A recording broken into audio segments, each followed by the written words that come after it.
What would be like? Do you have in mind like one of the most worrying situations where you were like, I might not come home tonight, or like anything like that, or did you feel pretty safe the whole time, like with your partner?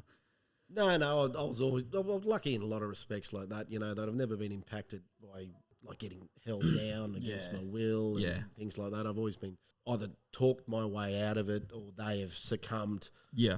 To my, to coming along with me.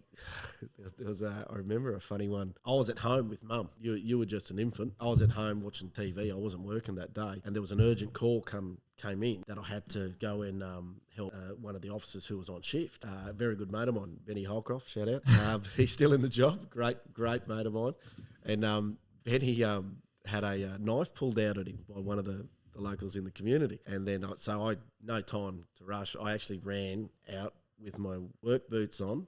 And just jocks. And I had footy shorts on because I'd not long finished mowing the lawn and a Chesty Bond white singlet.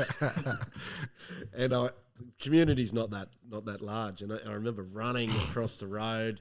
It was probably I was a lot fitter then. So it was about 100 metres from the house, and I ran over there. And by the time I got there, there was Ben, another copper who was he was actually the officer in charge at the station at the time, backed up against a tree, and he was swinging this knife around. And then I've come in between Ben and this other officer, and Ben and the other officer, because back then we never wore guns in a community. You didn't have a gun, you know. Okay, so this bloke's had a knife out, and all they had was their capsicum spray out. So, and I had nothing. I had the Chesty Bonds and a pair of footy shorts. Fucking lawnmower catcher with me. Hit him with your hammer.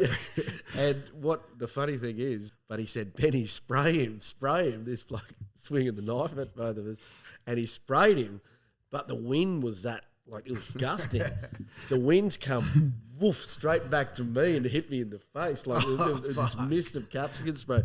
Bang, right in the face. So Ralphie's grabbed his and boom, done exactly the same. Woof. I couldn't see. Like I literally couldn't see. I was crying. There's capsicum spray in my eyes.